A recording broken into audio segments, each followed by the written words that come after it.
And we've stated this before, too. Yeah. It's like oftentimes you look at things a little bit differently. The rest of the draft community out there has had Shedeur Sanders from Colorado, number 2. Maybe a few people had him number 1. People think I'm going to go off the board right here and bring out somebody they don't even know or something, right? Is that what you're number? guessing? I'm setting the stage for this whole thing to be surprised. Your number 2 quarterback, first quarterback in tier number 2 for 2025 is Shedeur Sanders. Okay. Yeah, it is. Shedeur Sanders. Yes, it is. Okay, I mean, what do you want to start with Shedeur Sanders? First off, great presence on the football field. Okay, that's like undeniable. He does have something about him when you turn on the film, when you watch on TV or whatever, that certainly seems to radiate through the rest of the football team. And I'm going to say I do believe in that with him in that area. And I do believe he's going to be able to be a starter in the NFL, and people are going to rally around him, the human being. I don't give a crap that some of the old school guys in the NFL don't like him because he's got a cool chain or he doesn't talk the same way as everybody else, whatever. He knows how to play quarterback. He knows sports. He knows how to lead. That's the first thing. He's got a strong arm. Not a wow arm, but a strong arm. But what I do like off of that is it doesn't take much effort to throw the fastball, okay? That's what I do like. You know me. He doesn't need a lot of space. It's not like he has to be like, throw it really hard. It comes out easy. It comes out effortless. So that's what I do like. He's very, very accurate. He very rarely loses control of the football, right? Almost always throws a spiral and sees the field really well. Okay? And within that, yes, I mean, makes a lot of good decisions. You don't see him make too many dicey decisions or bad decisions off of that. He is a true pocket passing quarterback. For 2025, he is a just above average athlete, I think, for the quarterback position, for what we see coming into the league now. But where he is special, and a little bit like Cam Ward, is he's absolutely fearless in the pocket. He's fearless. He was under pressure the whole year. He never blinks. He throws the ball with people bearing down on him, about to crush him in the chest, and he doesn't even flinch. And even though he's not a supreme athlete, he's very agile. He breaks a lot of arm tackles and makes people miss in the pocket. And let's not forget, Colorado's O-line and their pass protection stunk. He had the worst pass protection out of all the good quarterbacks in this draft. Let's just state that right there. So, yeah, with all of that, there's a lot of good there, and we'll continue to break him down. But, yeah, I look at Shedeur Sanders, and I certainly do think he is a first-round quarterback. I don't know if I'd want to take him at number 3 or number 6. Okay, we'll get into that. Yeah, we'll get into that. But he is a first-round quarterback. I'm just trying to kind of quiet the murmurs out there.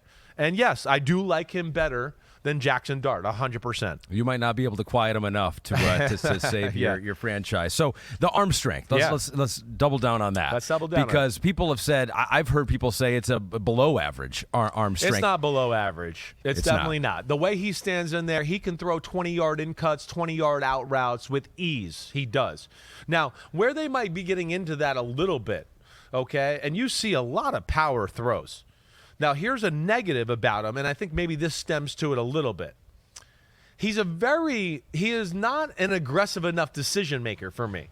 That would be a thing. You know me. Hey, there's a guy open 25 yards down the middle. Throw it in there. You're damn Shedeur Sanders. You can do it. You got an accurate, strong arm. Do it. There's a little too many of where I'd see a few throws every game, and I'd go, wait, you're too good to turn that down. Throw that. And then he kind of comes down and throws the check down, right? That was some things that I did not love about his game. I do think he can have a little bit more of an aggressive mindset to push the ball down the field and do that.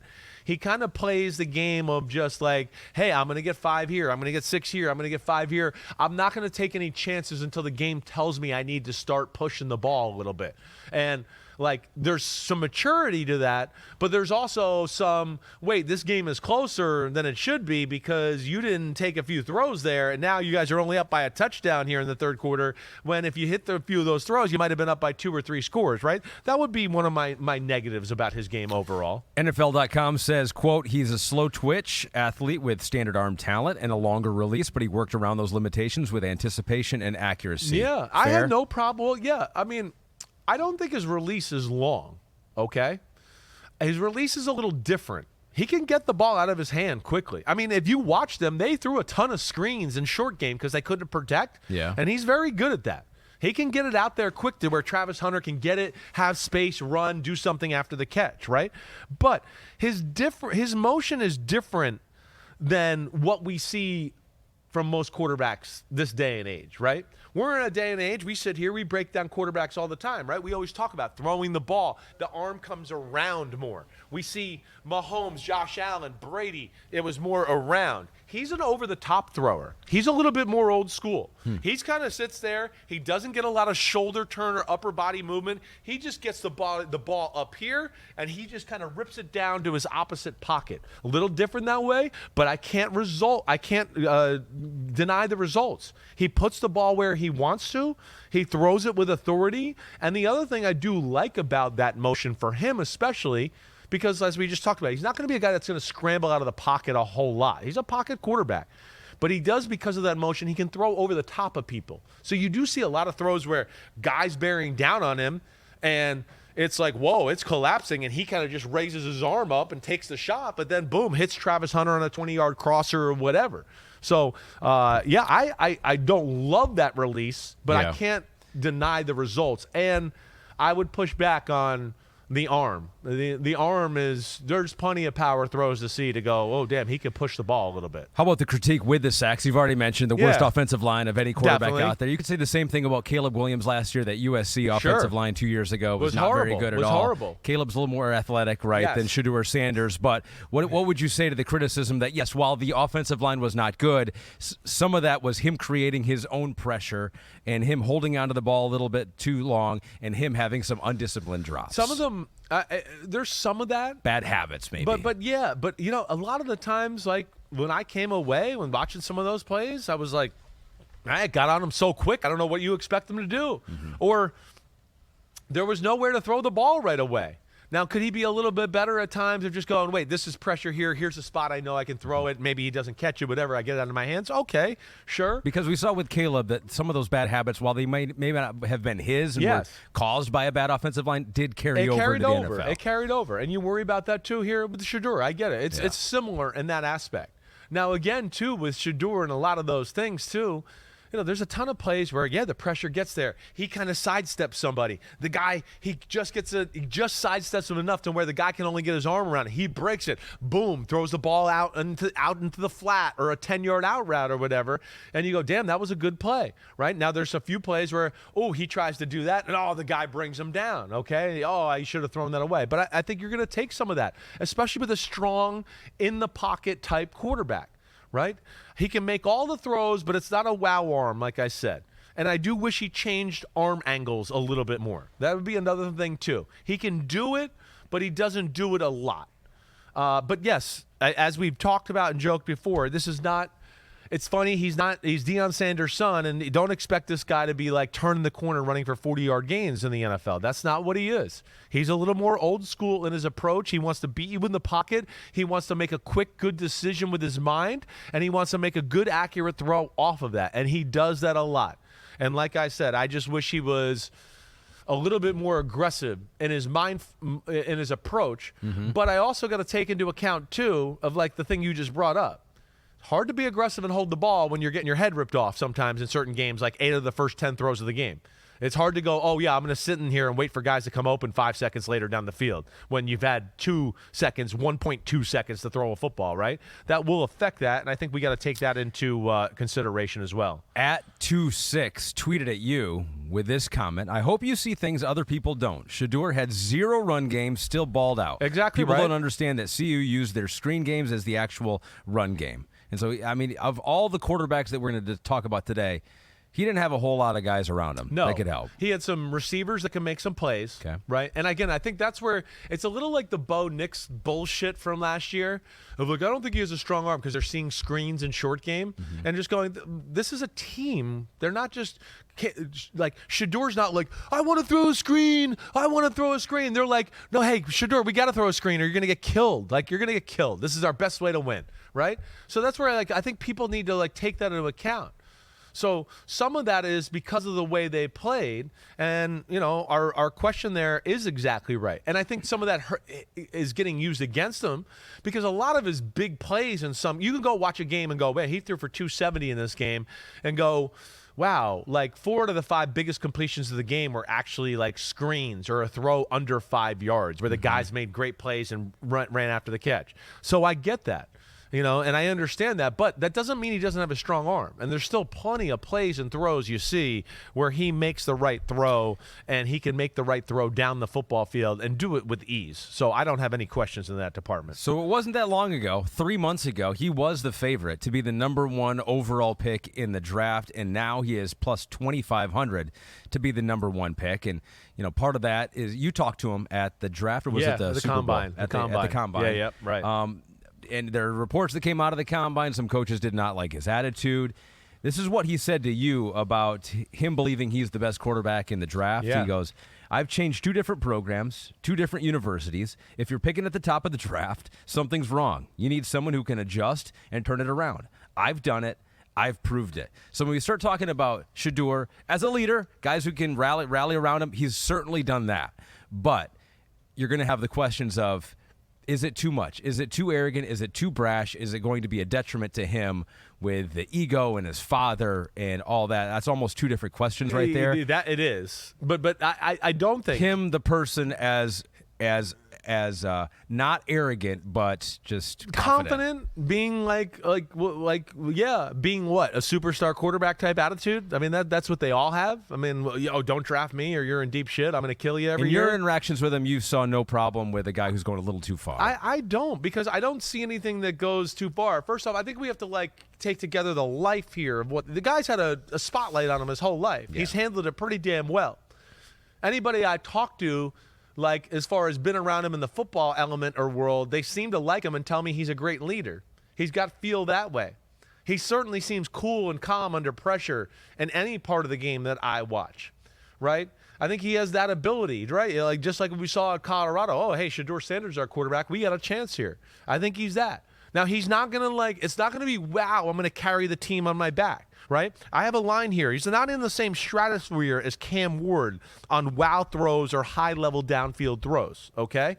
So there's that aspect. This is a guy that I think if you have an offense that's got a little system to it, he will learn that system and he will pick you apart that way, right? Now, again, I wish he would be a little less dinky and dunky and be aggressive down the field, but that can be coachable, and I think he has that in him. So, yeah, with all of that and all of that said, I don't have issues there. Now, the other aspect is the dad, and the dad is going to scare people. Now, should he? No. He won't scare really confident coaches who know they're really good. But right? anyone at the top of the draft is not super confident. No, they're all a little worried about their job status overall. Yeah. And, yes, I think in general, as we know, NFL teams are distractions, circus-type atmosphere, more media people here, having to talk about who's our quarterback and what's our rookie going to be all the time. Hey, Deion said this about your team the other day. Deion said this about Shedeur as far as how he thinks he's playing on your team, right? So those are things that are going to scare teams. And There's no doubt about that. He would love the coach's son. Right. So that's not going to be loved, too, by that coach who's like, wait, I could be fired after next year. And Deion and I have Shedeur Sanders. That might not be good, right? So, yeah, I think those things hurt him. I think the other things, again, I think I like what I see on the field. Now, again, would I want to take him at 3? Would I want to take him at 6? So that's the other question, the value. I don't think so. And I think that's why you saw Tom Brady and the Raiders trade for Geno Smith at 6, because they went, wait, I don't want to take the quarterback at 6 this year. I don't. I would probably feel more comfortable, yes, later on in the first round. 20s and on, somewhere in there. That's kind of where I would want to. Okay, but it's the quarterback position. If you need one, we know you're desperate. Sometimes you overdraft and you do things like that. But, hey, you talk about Kenny Pickett was drafted at 20, right? I'd take Shedeur Sanders over Kenny Pickett every day of the week.